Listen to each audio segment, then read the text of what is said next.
volta ao último bloco do programa Papo Certo, agradecendo novamente ao Diego, porque tá dando uma aula pra gente aqui. Muito interessante a história. Eu espero que você que esteja em casa esteja gostando, né? Esteja acompanhando e aprendendo com o professor Diego. Diego, nós nos situamos na seguinte situação. Hoje Friburgo é um polo importante da economia do estado do Rio de Janeiro. Naquele momento a gente vê que o processo de colonização foi mal cedido, né? Diria até desumano. E quando que Friburgo conseguiu virar essa página dessa dificuldade estrutural e começar realmente a se desenhar como uma referência, né? Se potencializar como cidade e, claro, aí para o desenvolvimento da forma como nós conhecemos hoje. Vai entrar a nossa Cantagalo de novo, né? Lembrando que Friburgo vai se tornar cidade, vai ser elevada à categoria de cidade em 1890, né? Então, assim, muito tempo depois, 70 anos. Já aconteceu esse crescimento econômico de Friburgo, já acontece até antes de ser elevado à cidade. Ou seja, é um período curto para que você... curto. O café foi um boom, né?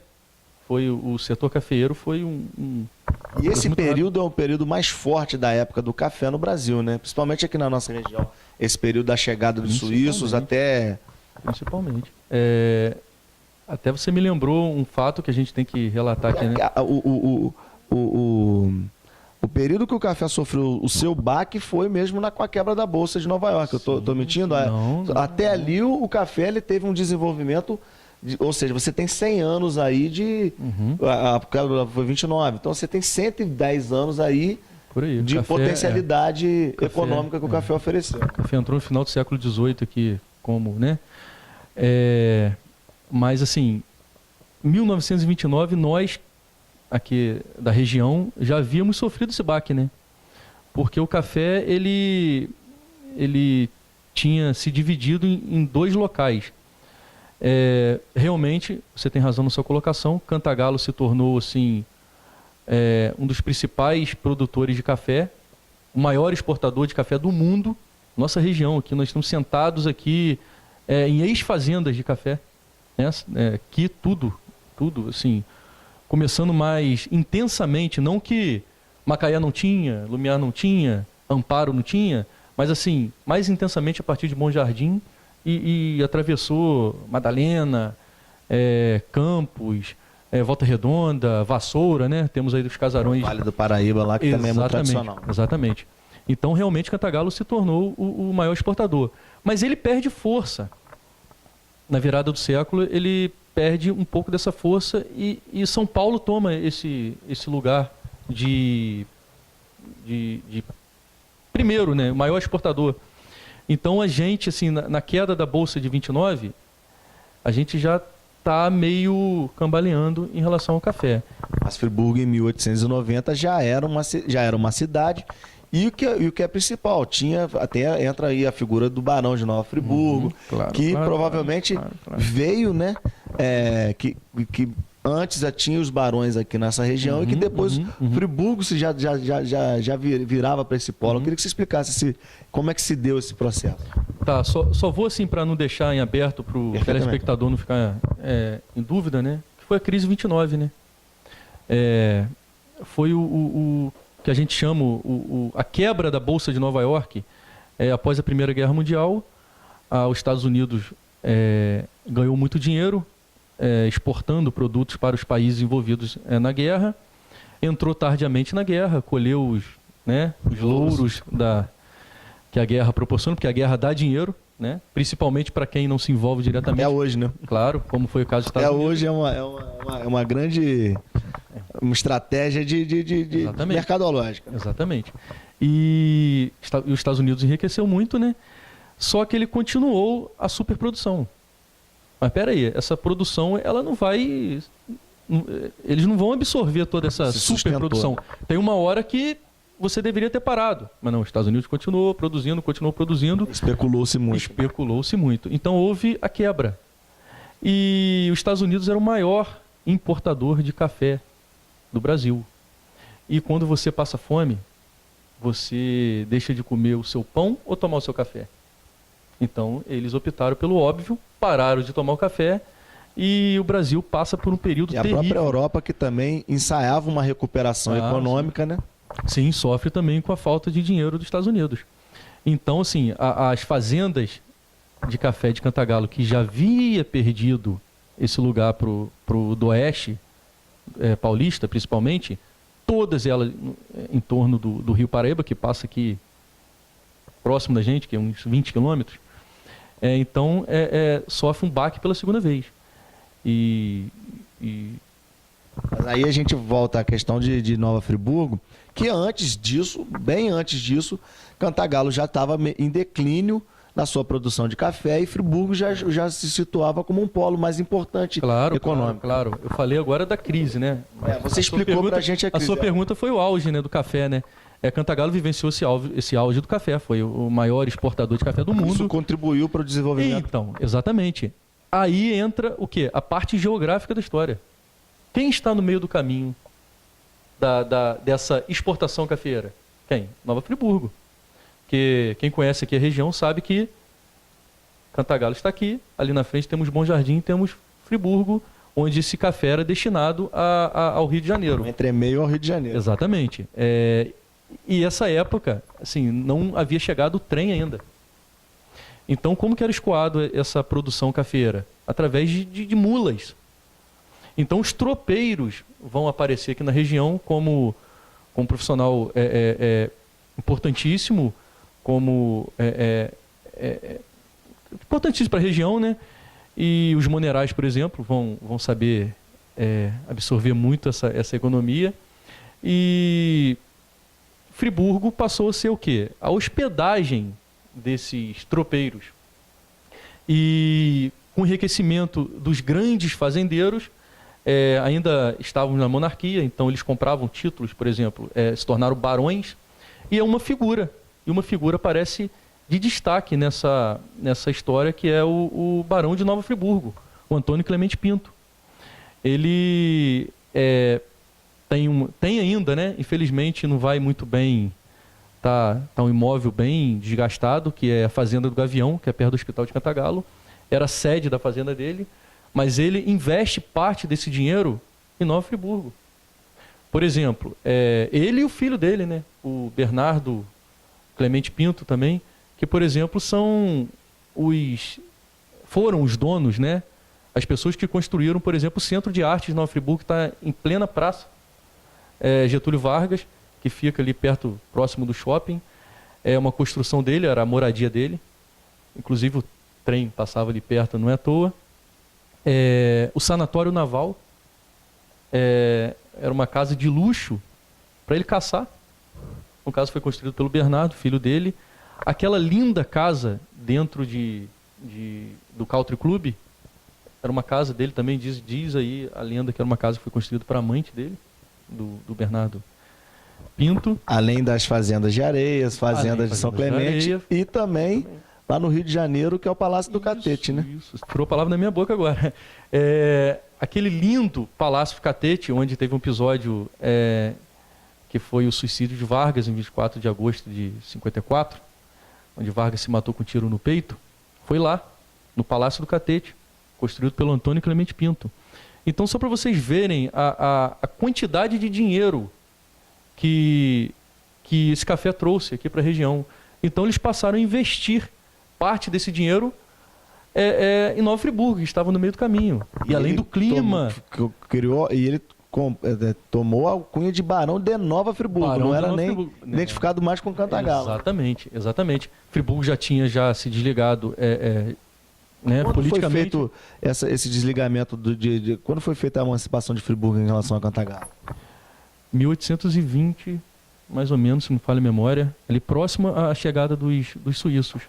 Friburgo já se tornou a vila, né? Então já teve esse rompimento geograficamente com Cantagalo. Então, assim, Friburgo passa a ser uma referência em saúde, por causa do clima, As construções... Tratamento de tuberculose, Exatamente. entre outros. E uma coisa muito importante que fez com que Friburgo engrandecesse, que foi a educação. Por exemplo, os filhos dos barões iam estudar em Friburgo. E é daí que surge, por exemplo, o Colégio Anchieta. É uma construção belíssima, né? Pô, belíssima. É um antigo chateau, né?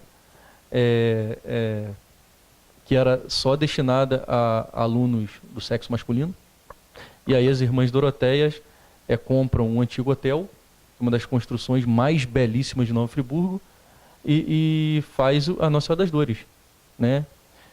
Destinada à educação feminina.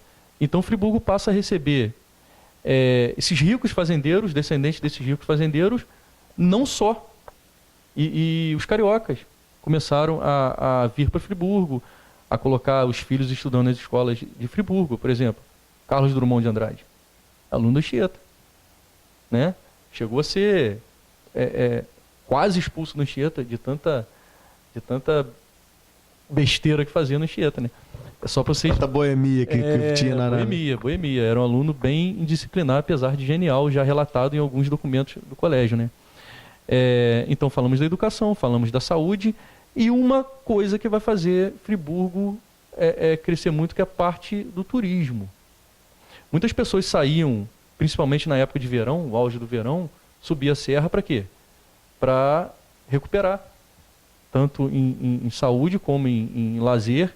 Muitos tuberculosos subiam a serra para se curar em Friburgo. E aí chega a coisa que vai revolucionar de vez Nova Friburgo, que foi o trem. Tá? Você sabe de precisar a época? O trem ele é de 1860, 1860 e poucos. Ele foi construído... Ou seja, a alavanca que fez sim. o transporte, né? A forma de locomover produtos e pessoas. Claro. Então, é aí que eu ia chegar. Por exemplo, se eles já enriqueciam em lombos de mulas, imaginam em vagões de trem. E eles tinham uma visão, assim, empreendedora nessa época, tanto que a primeira parte da linha férrea é construída por quem? Antônio Clemente Pinto. Ele financia parte da construção desse trem. Traz o trem até... Aí ele traz assim, ele traz mais ou menos até ali onde é a região de Cachoeiras de Macacu. E depois termina-se a construção da linha férrea e Friburgo passa a ser, agora, a partir desse momento, de vez uma referência para a região. E esse trem atravessa Nova Friburgo, ele entrava ali onde hoje é a polícia, ia para Rio Grandina. De Rio Grandina ele saía em Banquete, de Banquete ele ia para Monerá, de Monerá chegava Cordeiro, aí Cordeiro ia para Cantagalo, Euclidelândia, e daí ia fazendo o quê? Varrendo toda a produção cafeeira, enriquecendo mais esses barões, que teve seu auge aí em meados do século XIX.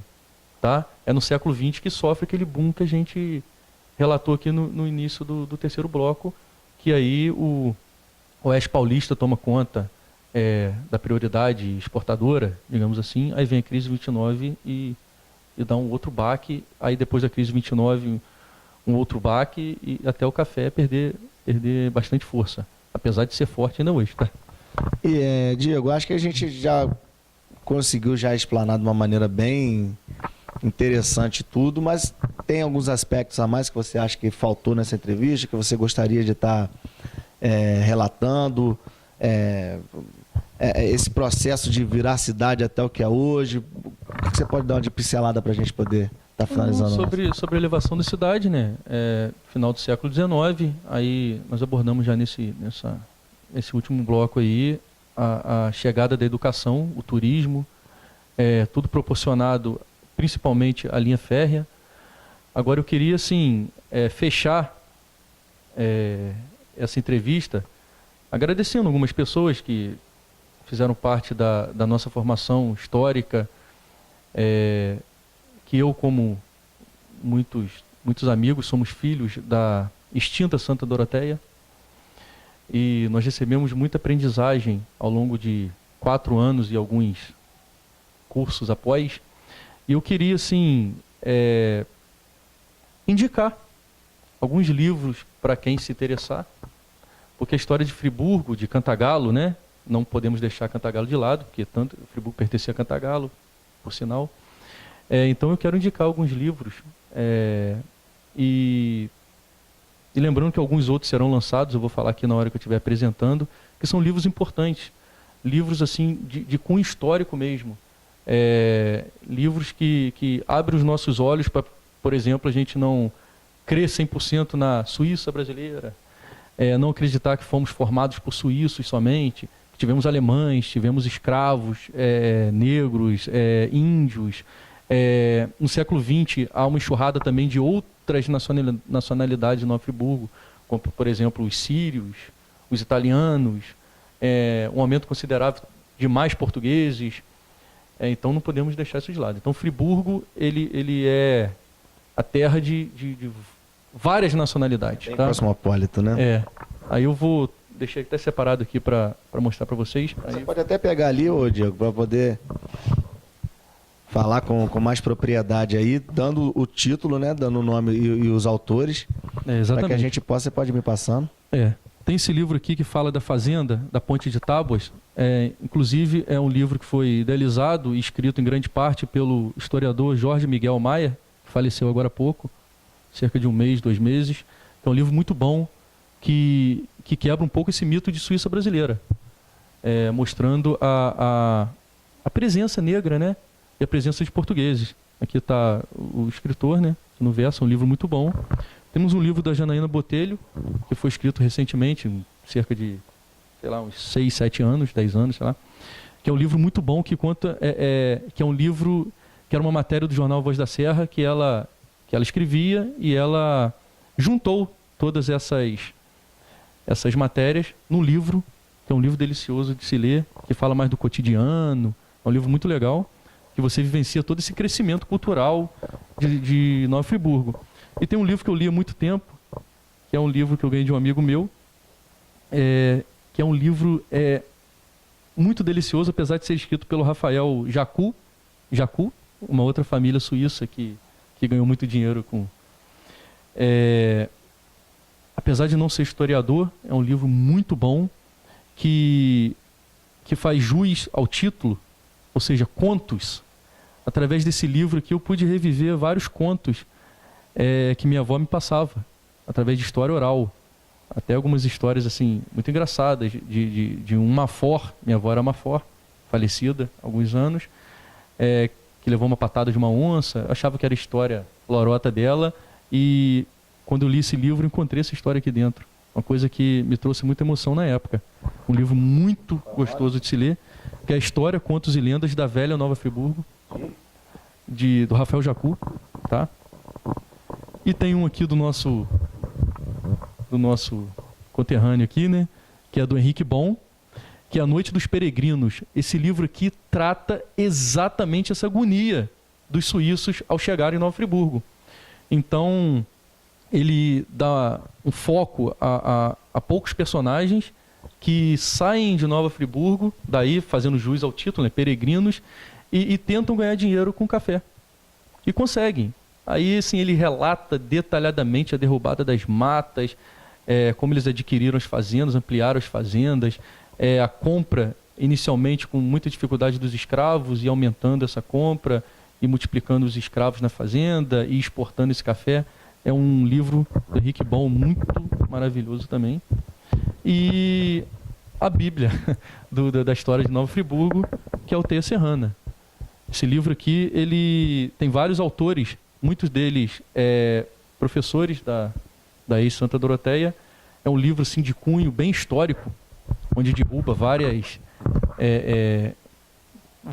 temas assim, do cotidiano, como, por exemplo, o mito da Suíça brasileira. É um livro que trata assim, da gênese, ou seja, do início de Nova Friburgo, antes de Nova Friburgo, o início, o durante e até atual. Até assim, fala da chegada dos alemães, da industrialização do início do século XX, até perto da decadência dessa industrialização, que infelizmente deixou Friburgo órfão, né? E o que me deixou muito feliz que agora está sendo lançado, até oportunamente, para a comemoração de 16 de maio, ou a relembrada da chegada dos suíços, está sendo lançado o Teia Serrana 2. Só estou guardando o dia lá para poder comprar, pegar meu autógrafo e adquirir mais uma bela arte. Então, você está preparado já para o dia 16 de maio, com certeza você vai estar lá prestigiando. Claro. E a TV Interior vai estar presente na cobertura dos desfiles, dos festejos. Inclusive, Duda, vai ter um evento de colecionadores. Estarei levando minhas camisas antigas para ser expostas. Aonde vai ser esse evento? Vai ser no Clube de Xadrez. Eu esqueci exatamente o dia. É um domingo próximo ao 16, acho que é 21, sei lá. Depois, 20. Então, 20. Vai ser no Clube de Xadrez, na parte da manhã.